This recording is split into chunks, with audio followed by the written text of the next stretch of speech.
네, 안녕하세요. 손쌤입니다. 네, 지난 시간까지 우리 수나라, 당나라까지 이야기를 했고요. 오늘은 한반도와 일본의 고대 국가에 대한 설명을 할 겁니다.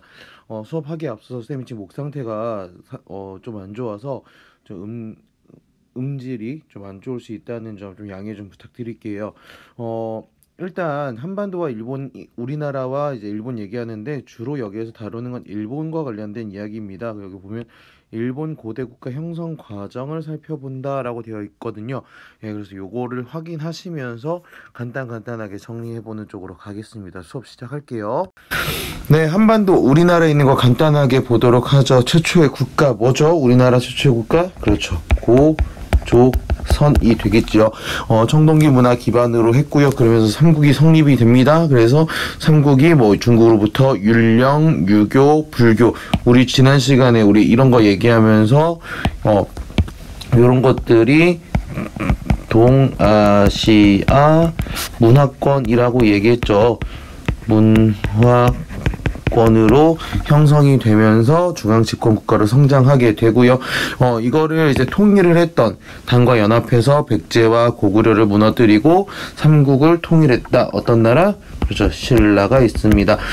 당과 연합해서 백제와 고구려를 무너뜨린 것, 당과 연합해서 무너뜨린 것은 그냥 참고로 당나라 고종 때 있었던 일이었다라고 이해하시면 되겠고요. 우리 지난 시간에 뭐 기미 정책 이런 거 얘기했던 거 잘 생각하시면 될 것 같습니다. 그러면서 고구려 유민들이 발해를 세워서 남북국의 형세를 이룬다. 그래서 발해에 대한 설명까지 간단하게 정리되어 있습니다. 여기 보시면 정당성, 선조성, 중대성 쌤 요런 그 도표를 만들어 놓은 거는 똑같이 삼성 육부제로 운영을 합니다. 운영. 어느 나라에서 당나라 거를 받아와요. 하지만 명칭과 운영은 독자적이었다는 거를 설명하려고 이 도표를 가지고 왔습니다. 성, 그리고 부 6개 있는 건 똑같습니다. 하지만 이름이 다릅니다. 여기 중국 같은 경우에 뭐 중서성, 문화성, 상서성 이렇게 얘기하고 이호, 예, 병, 형, 공 이렇게 나누어지는데 발해는 그러지 않았다라는 거 이해하시면 좋을 것 같습니다. 넘어갈게요. 네, 일본 역사입니다. 일본 역사의 시작이라고 되어 있죠. 3세기 이전의 석기 시대를 이야기하는데 신석기부터 가겠습니다. 신석기에는 무슨 토기를 사용했느냐? 바로 조몬 토기를 사용합니다. 이 조몬 토기 파란색으로 밑줄 그어볼까요? 네, 요게 바로 조몬 토기가 되겠고요.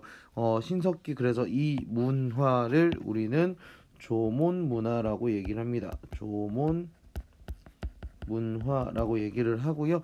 그리고 기원전 3세기 전에 3세기경 대륙과 한반도에서 벼농사, 청동기, 철기가 전파되는 야요이 시대입니다. 야요이 시대 그리고 3세기 때 들어와서 이제 30여 소국 중에 연합체가 만들어지는데 그 중에서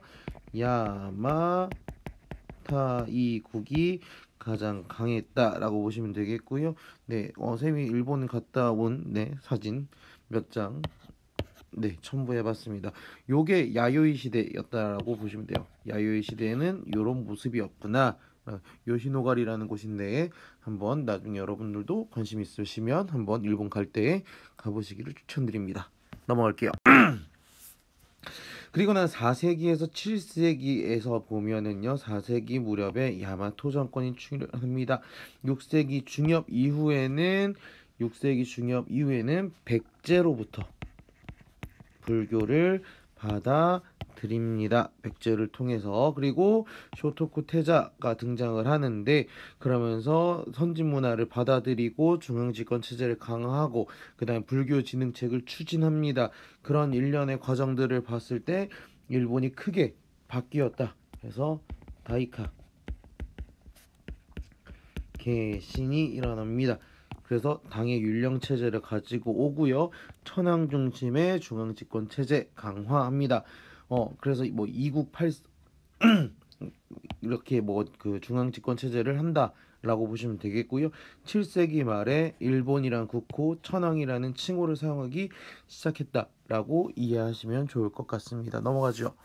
네, 그리고 나서 8세기에 들어와서 여기는 이제 8세기에 들어와서 일본이 나라 시대라고 합니다. 나라 시대에는 수도를 헤이조쿄로 수도를 옮기고요.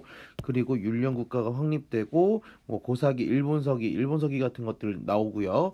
그리고 추가로 하나만 쌤 정리하자면 요때는 계속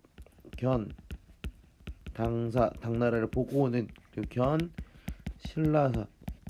신라를 보고 오는 사절단을 파견했었습니다. 대표적인 게 이제 8세기에 등장하는 이게 도다이사입니다. 도다이사 같은 큰 불교 사찰들이 만들어지고요. 도다이사 대불의 그 손가락 하나가 1m고요. 그 손 하나가 2m 50입니다. 손 하나가 네 크고요. 예, 여기도 쌤이 다녀왔던 이거 쌤이 직접 다 찍은 사진들이에요. 이렇게 보시면 좋을 것 같습니다. 넘어가죠. 그리고 나서 이제 8세기 후반 이제 9세기에 들어와서 헤이안 시대라고 바뀝니다. 9세기부터 그래서 왕권이 약화되고 귀족과 호족이 장원을 확대하게 되고요. 지방에서 사무라이들이 등장을 한다라는 걸 여러분들 잘 생각하시면 좋을 것 같고요. 수도도 여긴 안 나와 있지만 수도도 옮깁니다. 안교로 천도를 한다는 점 이해하시면 좋을 것 같고요.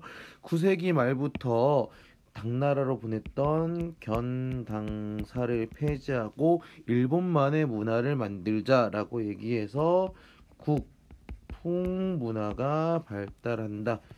그래서 헤이안 시대랑 그 나라 시대를 구분하는 이야기고요. 대표적인 게 이제 가나 문자, 히라가나, 가타카나 이런 것들 그리고 일본적인 특색이 이때부터 등장하기 시작한다라는 점 이해해 주시면 좋을 것 같습니다.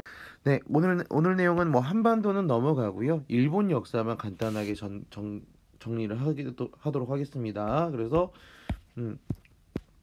조몬, 그 다음에 야요이, 그 다음에 야마토, 그 다음에 나라, 그 다음에 헤이안 안으로 갑니다. 조문 같은 경우에 신석기 얘기했고 야유이 같은 경우에는 뭐 청동기 이야기했고요. 야마토 정권 같은 경우에는 어떤 사람? 쇼토쿠 태자 그리고 다이카게신 요 내용이 중요할 것 같고요. 나라 시대에는 헤이조쿄 중요하고요. 그리고 견당사 파견했다. 그 다음에 헤이안 시대에는 이 견당사를 폐지하고 국풍 문화 그리고 헤이안 쿄로 천도하는 모습까지 나온다 라고 간단하게 정리해 주시면 좋을 것 같습니다. 네, 오늘 내용 여기까지 하고요. 일본이 어떻게 이렇게 받아들이고 발전해 갔는지를 여러분들이 간단하게 잘 정리하시면 좋을 것 같습니다. 고생 많으셨습니다.